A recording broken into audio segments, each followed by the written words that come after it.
voix de Jules. Bonjour, c'est Loïc Merlin de la web radio de Collège Jules Verne. Aujourd'hui, je serai le présentateur de l'émission 3 du jeudi 9 mars 2023. Voici le sommaire. Tout d'abord, Roman va nous présenter le spectacle In Real Life. Ensuite, Eya et Zoé vont nous présenter le somnambulisme. Ensuite, je vais faire un quiz Pokémon et Elliot va présenter Minecraft Dungeon. Une petite pause musicale après ces 4 articles ne fera pas de mal. Ensuite, Adam va nous présenter les 4 Baker Street, Prosper Idéalis, Eya le journal d'une grosse nouille, Romain et Prosper Alice, Elliot Machel, Maël, Gabin et Lucas One Piece. Encore une petite pause musicale après les articles sur la littérature. Roman va nous présenter In Real Life.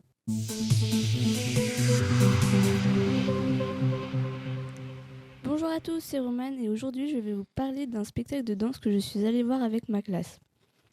Quand êtes-vous allé pour voir ce spectacle ? C'est le 19 janvier 2023 que les 6e 4 et les 6e 1 sont allés le voir et c'était à Glizy, au Trait d'Union. Quel était le spectacle ? C'était le spectacle In Real Life de la compagnie Mouvementée. Il y avait 5 danseurs plus la chorégraphe. C'est une compagnie locale. De quoi parle le spectacle ? Le plateau se transforme en sorte de réseau social vivant, utilisant le langage Internet avec une performance vidéo en temps virtuel ou réel. Le spectacle veut interroger notre rapport aux autres et l'utilisation que nous faisons des nouvelles technologies. Peux-tu nous parler de la chorégraphe ? Aurore Florencing est danseuse, chorégraphe de la Scie Mouvementée et professeure de danse contemporaine. Le lendemain du spectacle, elle est venue nous rencontrer au collège et nous a expliqué le message du spectacle. Quel était le style de danse ? C'était de la danse contemporaine. Quand n'ont posé les élèves ? Certains élèves ont trouvé ça étrange et n'ont pas trop aimé, mais quand la chorégraphe leur a expliqué, ils ont un peu mieux aimé. D'autres ont adoré. Voilà, merci et à bientôt. Merci beaucoup, Roman. Eya et Zoé vont nous présenter le somnambulisme. Bonjour, pour cette nouvelle émission, nous allons vous parler du somnambulisme. Une personne sur 20 est somnambule. Le somnambulisme, c'est quoi ? Le somnambulisme est un trouble qui survient pendant la phase de sommeil, profond, sommeil ou sans rêve. Il n'implique pas toujours la marche. Quel type de somnambulisme existe-t-il ? Il en existe 3. La somnolence semblable à un demi-sommeil. Le sommeil lent léger où il est facile de se faire réveiller. Le sommeil lent profond le plus lourd et le plus réparateur. Le sommeil paradoxal durant lequel nous rêvons et où nos yeux bougent. Moi-même qui suis somnambule, 1 semaine sur 2, quand je suis somnambule, je me lève sans prévenir. Je peux parfois aller manger alors qu'il est 3 heures du matin, ou aller me doucher tout habillée, ou même danser. Est-ce que être somnambule peut être dangereux ? Oui, les actions que l'on entreprend lors d'un épisode peuvent conduire à de graves blessures ou la mort. Une chute dans les escaliers, par exemple, est possible. Tout comme tomber d'une fenêtre ou même se suicider si la personne en a déjà eu l'idée. Est-ce qu'il y a un remède à cela ? Il n'existe aucun remède qui puisse régler définitivement le somnambulisme.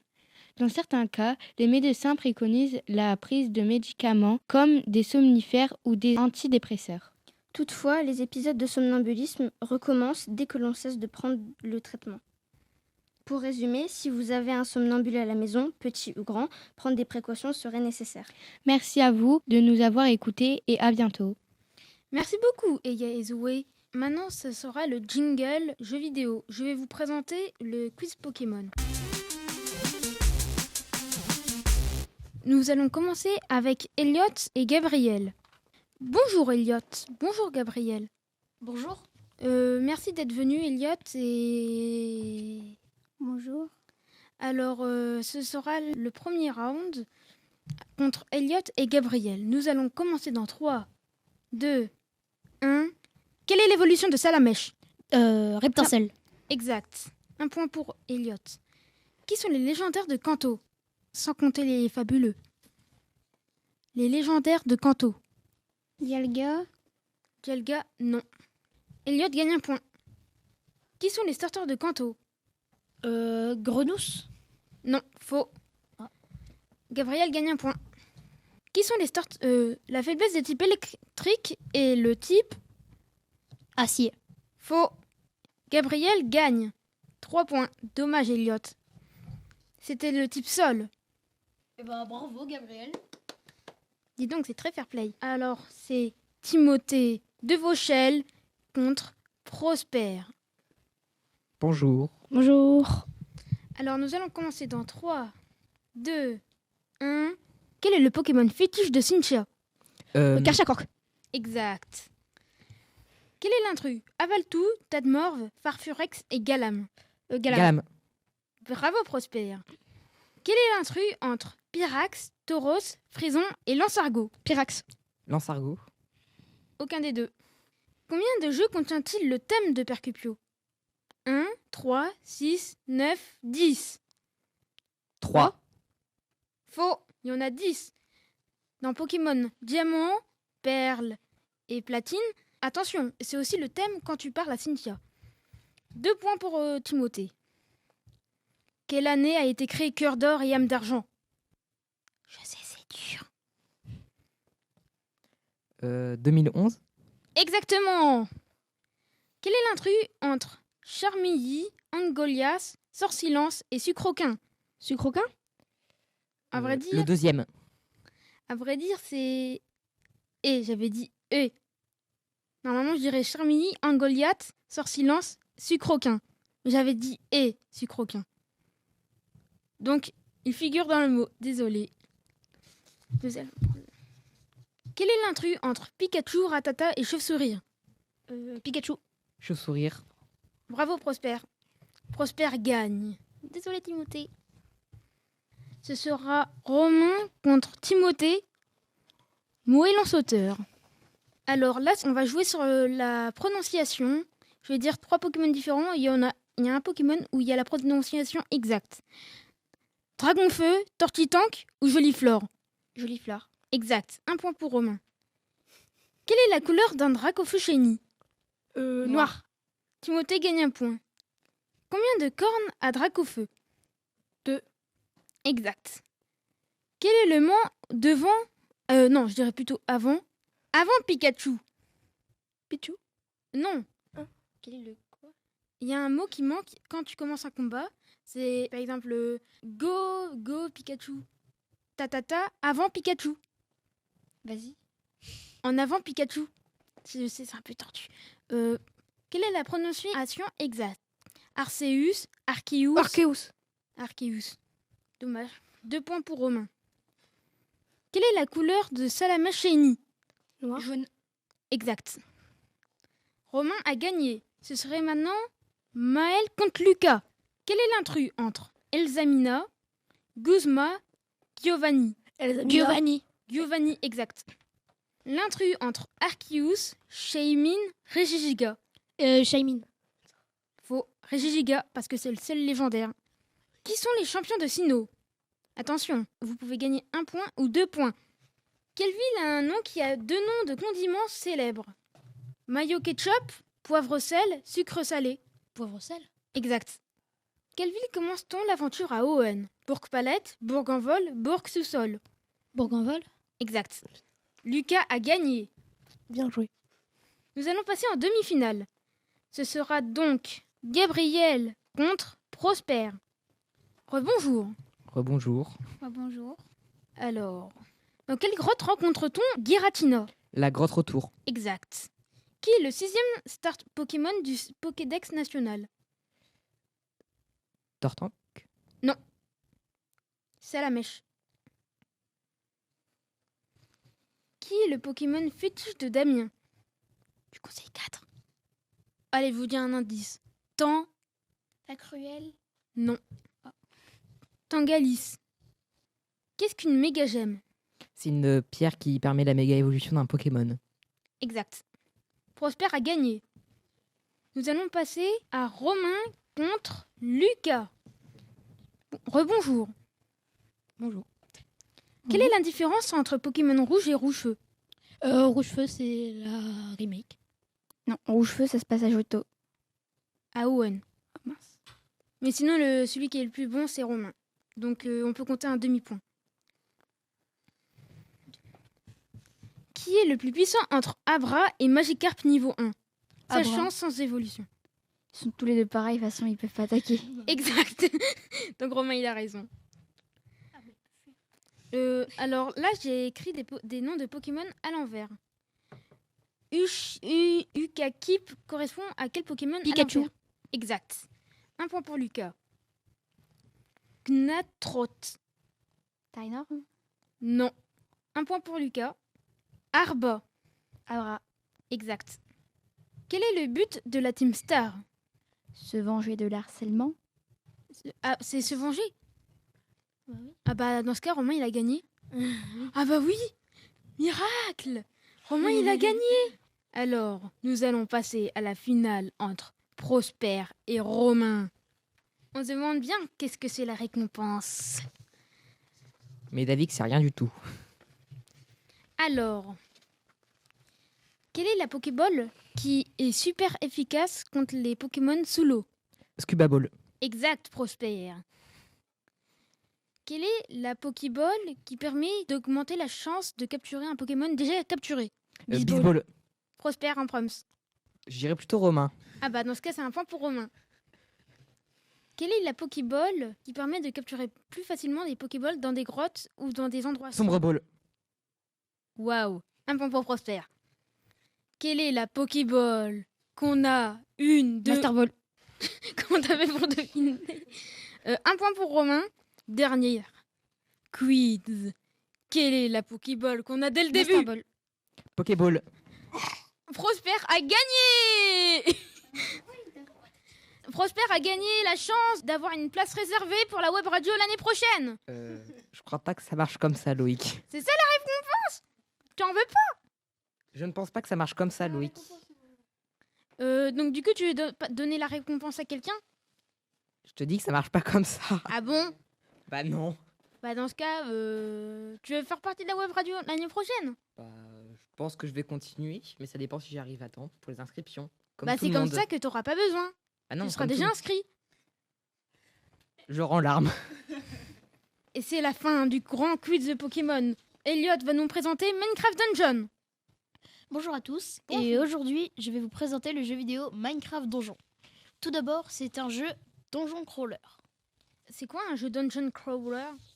C'est un jeu composé de plusieurs donjons, même si dans ce jeu, les donjons sont de vrais labyrinthes. J'avoue, je me suis perdu plus d'une fois, mais c'est le but d'un donjon. Qui sont les ennemis? Il y en a beaucoup. Il y a des monstres, zombies, squelettes, araignées. Il y a aussi des boss comme un chaudron maléfique ou un golem de pierre. Dans ce jeu, il y a un truc super, les artefacts. Ce sont des objets qui permettent de libérer un pouvoir. D'ailleurs, dans ce jeu, c'est possible de jouer en multijoueur. Tu peux nous raconter l'histoire de ce jeu?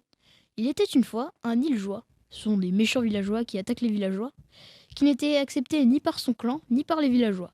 Un jour, il partit et tomba nez à nez avec une ruine de château. À l'intérieur, il y trouva l'orbe de domination, et il envoyait une armée de monstres sur les villages. Seul un vrai héros pourra l'arrêter. Et alors, qu'est-ce que ça vaut?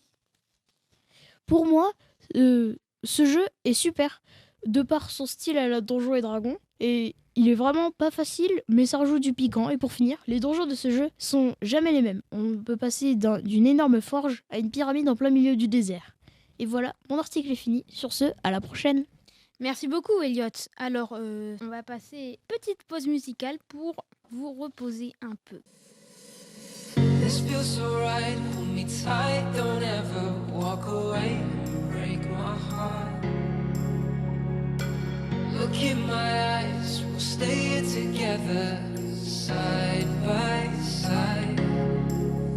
Oh, this feels so right, hold me tight, don't ever walk away and break my heart. There's nothing I wouldn't do for.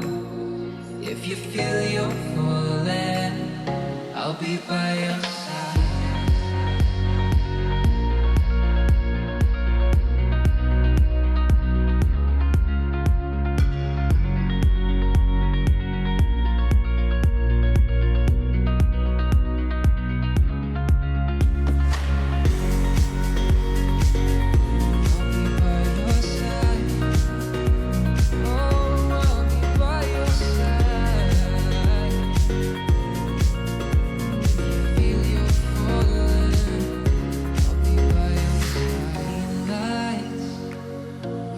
places. You know I'll drive you anywhere you wanna go.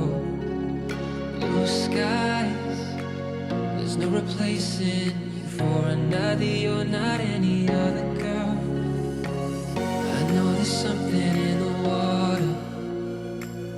The waves are crashing as our worlds collide. There's nothing I wouldn't do for. If you feel you're falling, I'll be by your side.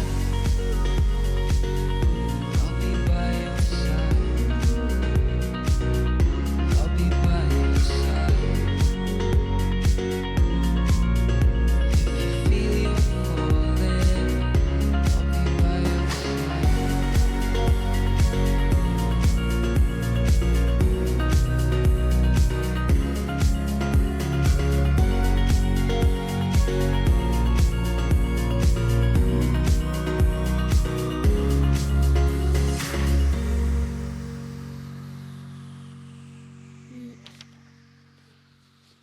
La pause musicale est terminée. Nous allons continuer avec Adam qui sera le présentateur du jingle littérature.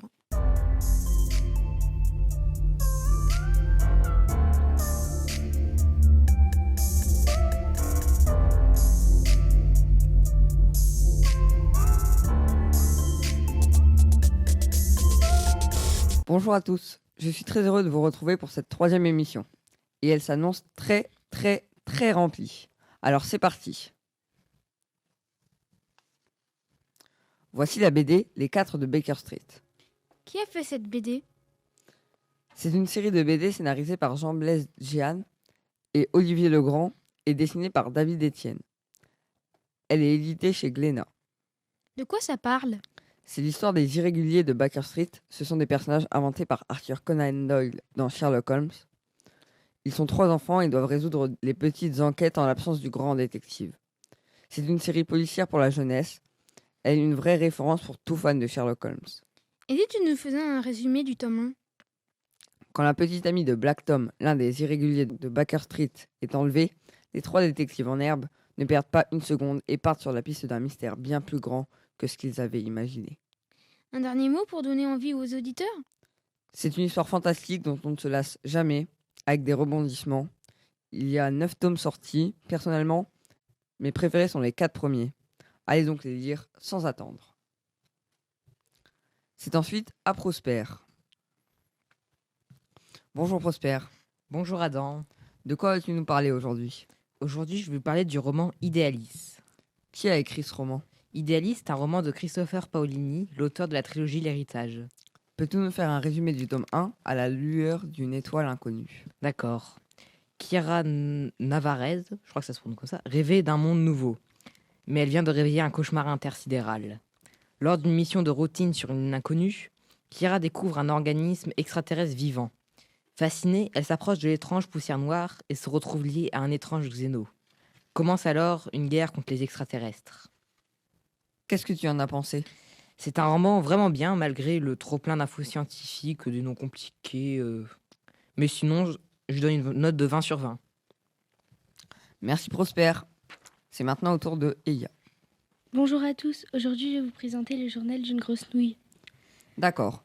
Et peux-tu nous dire ce qu'est le journal d'une grosse nouille? Le journal d'une grosse nouille, c'est une série de 14 romans pour jeunesse, écrite et illustrée par Rachel René-Roussel depuis 2009. Peux-tu nous faire un résumé? Nikki Maxwell est le personnage principal. C'est une jeune fille qui arrive dans un nouveau collège, le Westchester Country Day, qui est un collège privé. Elle va se faire une ennemie, Mackenzie Hollister, et des amis, Brandon, Chloé Garcia et Zoé Franklin. Qu'est-ce qui t'a fait aimer ce livre? Alors j'ai beaucoup aimé Nikki, le personnage principal, avec toutes ses aventures et sa petite sœur qui l'énerve beaucoup. C'est un livre très drôle, qui se lit facilement, car c'est comme un journal intime, avec des petites illustrations. Peux-tu nous dire où le trouver? Vous pouvez le trouver dans toutes les librairies, et il y a les 4 premiers tomes au CDI. Merci de m'avoir écouté, au revoir. Merci beaucoup. Et Prosper revient, cette fois accompagné de Romain. Bonjour, c'est Prosper. Et Romain. Mais pourquoi lui? Bon, reprenons l'émission. Aujourd'hui, Nous. Même pas. Bon, je je vais vous présenter Alice, un roman de science-fiction de David Moité. C'est l'histoire de Samantha. Trop long, je l'appelle Sam. Ok, si tu veux. Une ado plutôt ordinaire. Si ce n'est le fait qu'elle est une génie. Oui, c'est bon, ce n'est qu'un détail après tout. Bref, son meilleur Et seule. ami Arnaud intègre l'Institut Alice, destiné au génie informatique. Et au lapin blanc. Mais tu vas arrêter de dire des... Oh là là. Bon, mais une fois entré, il ne laisse plus paraître aucun signe de vie. Tin, tin, tin. Samantha... J'ai dit trop long. Mais c'est ton problème. Bref, Sam Chouette. va mener l'enquête. Mais tout d'abord, elle doit intégrer l'Institut Alice. Premièrement, Sam doit passer un test, qu'elle réussit évidemment grâce à son génie. mais si. Ensuite, plus compliqué, convaincre sa mère Qui qui... n'est au courant de rien. Oh là là. Chose faite, victoire. Sam réussit à s'infiltrer et est prête à passer un sacré savon à Arnaud. J'aimerais pas être lui. Moi non plus. Sam savoure son entrée. Matériel haut de gamme, chambre très agréable Contrairement à sa calocataire. et des repas 3 étoiles. Mais finalement vient le soir. Les élèves se couchent, la nuit tombe. Mais en son milieu, sa voisine allume la lumière. Mais Malgré les reproches de Sam, la somnambule ne répond pas. Son regard semble vide. Elle ouvre la porte et là... Quoi Mais tais-toi si tu veux que je puisse le dire. Donc, je disais. Et là, eh bien, si vous voulez savoir, faut lire le livre. Je vous conseille absolument ce livre, mêlant science-fiction, policier et aventure. Je répète, lisez ce livre, il est trop bien. Un peu épais, mais se dévore. Non, je veux voir la fin, je veux que tu me dises... Aïe. Mais tu vas t'en aller, oui. Dans tes rêves. Attends un peu que je t'attrape. Bon, et après le départ précipité de Romain et Prosper, je pense qu'on peut passer à Elliot. Alors, c'est quoi Machel? Voici un manga hors du commun que vous avez déjà. Est-ce que vous avez déjà vu un humain sans pouvoir entrer dans une école de magie? Non, Vous avez déjà vu cette même personne vaincre n'importe quelle sorcière rien qu'avec ses muscles? non, Et vous avez déjà vu cette même personne qui adore les choux à la crème et qui est le héros d'un manga? jamais. Eh bien c'est ça, Machel. Et oui, un héros loufoque, dans un univers à la Harry Potter, et ça donne ce manga super drôle et intéressant. Le tome 1 est sorti en France le 20 juillet 2021. C'est un manga écrit par Komoto Hajime. La série est en cours et compte 12 tomes en France. Tu peux nous en faire un résumé? Dans un monde régulé par la magie, et où naître sans pouvoir magique est puni par la loi, un jeune garçon est né sans cette capacité, Machel. Pour survivre, il faut chaque jour des heures de musculation. Mais un jour, quelqu'un perce son secret. Pour rester en vie, il doit rentrer dans la prestigieuse Académie de magie Eston. Ses ennuis ne font alors que commencer. J'adore ce manga et je vous le conseille beaucoup. Merci Elliot. Et on termine avec Maël, Gabin et Lucas. Ah, One Piece. Et attends, on a oublié de se présenter. Ah oui, donc je m'appelle Maël et toi, j'ai oublié vos prénoms. Et rappelle-toi, je m'appelle Gabin. Et d'ailleurs, je ne connais pas One Piece. Oh, et moi je m'appelle Lucas et je connais pas non plus One Piece en fait. Ah, donc pourquoi vous êtes ici alors? Ah, mais par contre, je sais que One Piece a été créé par Eiichiro Oda. Et tu as oublié la date de sortie de One Piece. C'est sorti en 1999. Je réitère ma question, pourquoi vous êtes là? Et je voulais me renseigner. Oh, et moi pareil. Ah, donc tu es prêt à rentrer dans l'aventure de One Piece? Et ouais, ça me va. Mais ça parle de quoi, ouais, en fait? Ah, c'est l'histoire d'un grand pirate nommé Goldie Roger, qui au moment de son exécution par la marine, c'est-à-dire le gouvernement, dit qu'il y a un trésor qu'il a caché dans le vaste monde de One Piece. Et ce trésor s'appelle le One Piece. Et que se passe-t-il dans ce manga? Ah, c'est l'histoire de Luffy au chapeau de paille, un enfant qui rêve d'être le roi des pirates. Il doit donc déjà trouver un équipage. Mais c'est quoi le roi? Donc il a une couronne? Ah, mais non, ça veut dire que c'est le plus puissant des pirates. Oh, du coup, Luffy va devenir le roi des pirates. Ah, ça je te le dirai pas. Oh, allez. Ah, ça non. Merci à tous pour cette émission bien chargée. À bientôt pour de nouvelles pages pleines d'encre. Merci beaucoup, Adam. Mais c'est fini. Donc vous pouvez vous reposer. Et je vous souhaite une super bonne journée. Et amusez-vous et profitez du beau temps. Même si je pense qu'il n'y a pas vraiment de beau temps en ce moment. Mais au revoir! voix de Jules.